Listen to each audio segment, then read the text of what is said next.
नमस्कार, स्वागत है आपका हमारे चैनल पर। मैं हूं आपके साथ शिप्रा सैनी। महाराष्ट्र से बड़ी खबर है। महाराष्ट्र में उद्धव ठाकरे सरकार में मंत्री नवाब मलिक की मुश्किलें लगातार बढ़ती जा रही हैं। बॉम्बे हाईकोर्ट से नवाब मलिक को कोई राहत नहीं मिली, जिसके बाद अब सुप्रीम कोर्ट का दरवाजा खटखटाया गया है। दरअसल ईडी की गिरफ्तारी के खिलाफ अब सुप्रीम कोर्ट पहुंच गए हैं नवाब मलिक। जिस तरीके से नवाब मलिक की गिरफ्तारी हुई, उसके बाद से अदालत से कोई भी राहत नवाब मलिक को नहीं मिल रही है। बॉम्बे हाई कोर्ट से भी नवाब मलिक को राहत नहीं मिली, जिसके बाद सुप्रीम कोर्ट का रुख किया गया है।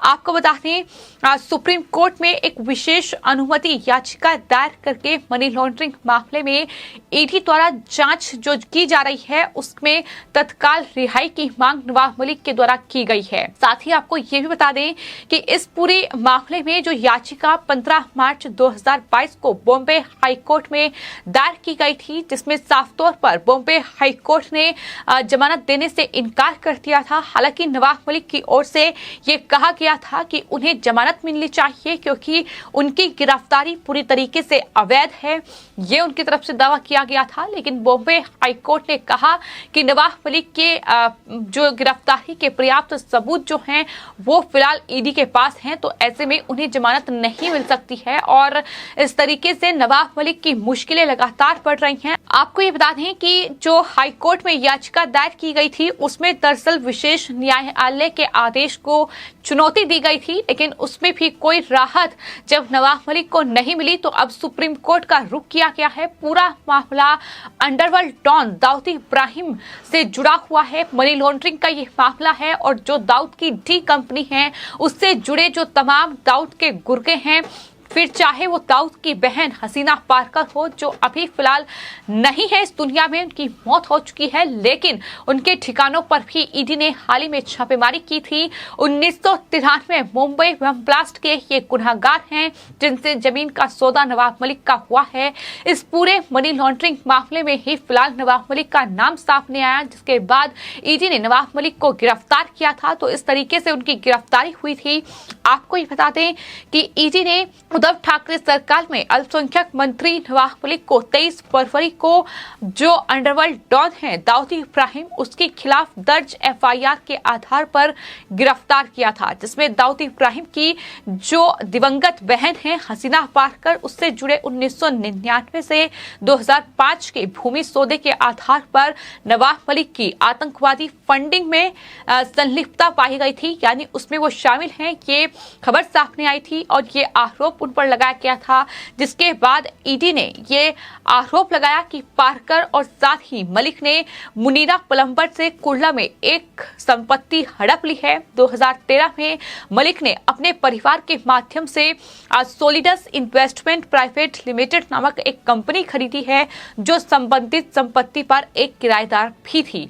तो इस तरीके से ये पूरा जो कनेक्शन है, ये जो पूरा लिंक है, ये सामने आया था और ईडी ने इस पूरे सिलसिले में डी कंपनी पर शिकंजा कसा था, जिसमें इकबाल कासकर और साथ ही आपको बताते हैं जो दाऊद के दूसरे गुर्गे हैं, उन्हें दरअसल ईडी ने अपने रडार पर लिया था और उनसे पूछताछ की गई थी।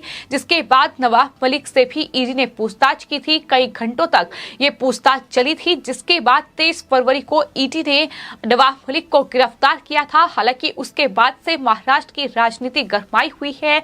नवाब मलिक गिरफ्तार हो चुके हैं। नवाब मलिक के खिलाफ ईडी के पास पर्याप्त सबूत हैं कि किस तरीके से आतंकी फंडिंग में उनकी संलिप्तता है और किस तरीके से इन तमाम मुंबई करों के जो ये गुनहगार हैं, जो डी कंपनी के गुर्गे हैं, दरअसल इनसे नवाब मलिक के लिंक है, ये साफ तौर पर सामने आ चुका है। तो कुल मिलाकर तमाम सबूत फिलहाल नवाब मलिक के खिलाफ ईडी के पास हैं और यही वजह है कि अब मुश्किलें नवाब मलिक की कम होने का नाम नहीं ले रही है। हालांकि सुप्रीम कोर्ट का रुख किया गया है, तो ईडी की ओर से दावा यह भी किया गया था कि उसने सोलिडस के जरिए 2003 और सितंबर 2005 में पारकर को जमीन का मालिकाना हक हासिल करने के लिए पैसे दिए, और चूंकि पारकर कथित तौर पर दाऊद के गिरोह का हिस्सा था, तो जिसलिए उसे दिया गया पैसा अपराध की कमाई बन गया। ये भी ईडी की ओर से जानकारी दी गई थी। तो इस तरीके से ये पूरा मामला सामने आया था, जिसमें दाऊद के गुर्गों ने ही नवाब मलिक का नाम लिया था। हालांकि इससे इससे पहले बाकायदा एक प्रेस कॉन्फ्रेंस करके महाराष्ट्र के पूर्व मुख्यमंत्री देवेंद्र फडणवीस की ओर से ये खुलासा किया गया था कि किस तरीके से महाराष्ट्र में जो अल्पसंख्यक मंत्री हैं नवाब मलिक, दरअसल उनके दाऊद के गुर्गों के साथ संबंध हैं। किस तरीके से मुंबई जैसी कुर्ला जो कि बेहद महंगी जगह है, वहां बेहद कम दाम पर जमीन का सौदा किया गया है और क्या नवाब मलिक ने जेल में रहते हुए दाऊद के गुर्गों से ये सौदा किया है, ये सवाल भी देवेंद्र फडणवीस की ओर से पूछा गया था। तो इस तरीके से शिकंजा नवाब मलिक पर कसा गया है। फिलहाल महाराष्ट्र की सियासत गरमाई हुई है। तमाम नेता जहां बीजेपी के एक तरफ नवाब मलिक से इस्तीफा मांग रहे हैं, वो कह रहे हैं कि उद्धव ठाकरे चूंकि मुख्यमंत्री हैं तो वो नवाब मलिक से इस्तीफा लें, क्योंकि अब वो जेल जा चुके हैं और ऐसे में तमाम आरोप उन पर लगे हैं, इसलिए उनसे इस्तीफा लिया जाए। वो मंत्री पद पर रहने के लायक नहीं है। ये तमाम बयानबाजी का दौर है जो लगातार महाराष्ट्र में जारी है। और वहीं दूसरी ओर लगातार संजय राउत की ओर से भी बयानबाजी का दौर जारी है। शिवसेना के सांसद संजय राउत ने दरअसल केंद्रीय जांच एजेंसियों की कार्रवाई से वो भड़के हुए हैं। जिस तरीके से ईडी, सीबीआई और साथ ही आयकर विभाग लगातार महाराष्ट्र में अलग अलग नेताओं पर शिकंजा कसा है और कई जो बड़े मंत्री हैं, बड़े चेहरे हैं महाराष्ट्र उद्धव ठाकरे सरकार में, वो फिलहाल ईडी के रडार पर हैं। तो इससे बौखलाए संजय राउत ने ये कहा है कि महाराष्ट्र गृह विभाग बीजेपी नेताओं के खिलाफ कार्रवाई करे, ये अनुरोध उनकी तरफ से किया गया है। यानी किस तरीके से बदले की कार्रवाई की भावना संजय राउत के मन में है कि साफ तौर पर उनके बयान कर रहे हैं। उद्धव ठाकरे ने राज्य के गृह मंत्री के साथ बैठक की है, ये जानकारी भी सामने आई है। सीएम के साथ बैठक के बाद गृह मंत्री ने महाराष्ट्र के डीजीपी के साथ मीटिंग की और फिर वो मुख्यमंत्री से मिले हैं। ये भी बड़ी जानकारी निकलकर सामने आई है। तो कुल मिलाकर एक तरफ महाराष्ट्र में उद्धव ठाकरे के लिए मुश्किलें बढ़ रही हैं, क्योंकि बतौर मुख्यमंत्री जिस तरीके से उनके तमाम जो कैबिनेट में मंत्री हैं, फिर चाहे वो अल्पसंख्यक मंत्री नवाब मलिक हो जो फिलहाल इस्तीफा नहीं दिया है, लेकिन इस पूरे मामले में वो फंसे हुए हैं, फिलहाल जेल में बंद हैं, या फिर इसके अलावा 100 करोड़ रुपए की वसूली मामले में अनिल देशमुख का नाम हो, अनिल देशमुख भी फिलहाल जेल में बंद हैं। तो ये तमाम बड़े चेहरे हैं जो कहीं ना कहीं अब महाविकास अघाड़ी सरकार के लिए महाराष्ट्र में मुसीबत का सबब बन चुके हैं और कहीं से कोई राहत फिलहाल मिलती नजर नहीं आ रही है। आने वाले वक्त में बड़ा खामियाजा नवाब मलिक और अनिल देशमुख द्वारा किए गए इन कारनामों का महाविकास अघाड़ी सरकार को भुगतना पड़ सकता है, क्योंकि बीएमसी का चुनाव भी महाराष्ट्र में है और उससे पहले वहां उद्धव ठाकरे सरकार से लगातार सवाल महाराष्ट्र की जनता पूछ रही है। बतौर मुख्यमंत्री उद्धव ठाकरे क्या कर रहे हैं, आखिर उन्होंने अभी तक नवाब मलिक से इस्तीफा क्यों नहीं लिया है, ये सवाल भी लगातार उनसे पूछा जा रहा है।